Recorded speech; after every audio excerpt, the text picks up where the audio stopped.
नमस्कार, मैं हूं सैयद मोहम्मद हसन और आप देख रहे हैं खबर दृष्टिकोण। इस वक्त हम मौजूद हैं उत्तर प्रदेश की राजधानी लखनऊ के ख्वाजा मोइनुद्दीन चिश्ती भाषा विश्वविद्यालय में। यहां पर हम आए हुए हैं एक खास मकसद से, आपको ये दिखाने के लिए कि ये वही बिल्डिंग है जिसका जिक्र अभी अल्पसंख्यक महापंचायत के ज्ञापन में जो उन्होंने ओम प्रकाश राजभर को दिया था उसमें किया गया है। आपको बता दें कि रविंद्रालय में जो चारबाग में एक सभागार है, वहाँ पर एक अल्पसंख्यक महापंचायत का रखी गई थी, जिसमें ओम प्रकाश राजभर को चीफ गेस्ट के तौर पर बुलाया गया था। जो मंत्री हैं, उत्तर प्रदेश सरकार में मंत्री हैं, वो उनको बुलाया गया था और उनसे ये मांग की गई थी कि मदरसों को मान्यता दिलाई जाए, जो भी मदरसे अमान्य कर दिए गए हैं उनको मान्यता दिलाई जाए। और ओम प्रकाश राजभर ने उनके इस ज्ञापन को स्वीकार किया था और उन्होंने ये बात कही थी कि वो इस बात को सरकार तक पहुंचाएंगे। वो मुख्यमंत्री योगी आदित्यनाथ के अलावा प्रधानमंत्री नरेंद्र मोदी और अमित शाह तक भी ये बात को पहुंचाएंगे और उन्होंने उस ज्ञापन को स्वीकार किया था। और उन्होंने उस ज्ञापन में इस यूनिवर्सिटी का भी जिक्र किया गया था। उसमें 6 सूत्रीय मांगें रखी गई थी वहाँ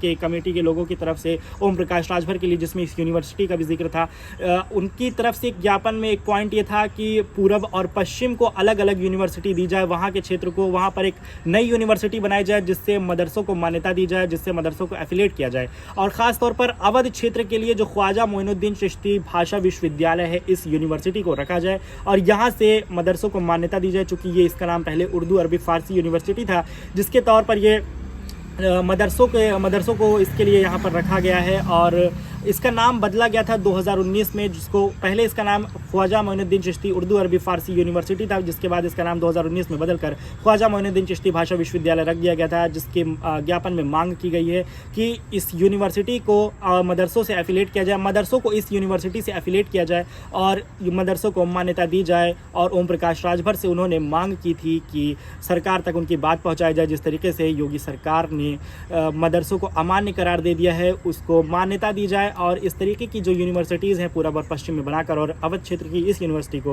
उनसे मान्यता मदरसों को दी जाए। मदरसा बोर्ड को अटैच कर दिया होता, वहीं से मान्यता दे देती तो आज ये दुर्गति नहीं आती।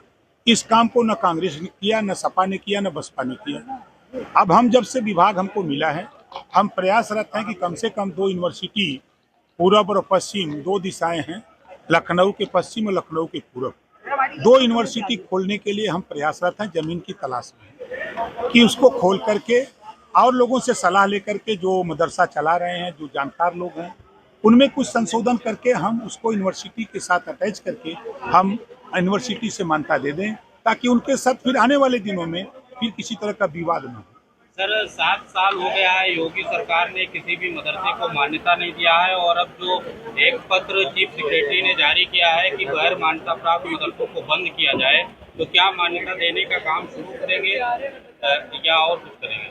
क्या ये मदरसा बीजेपी की सरकार में बने हैं?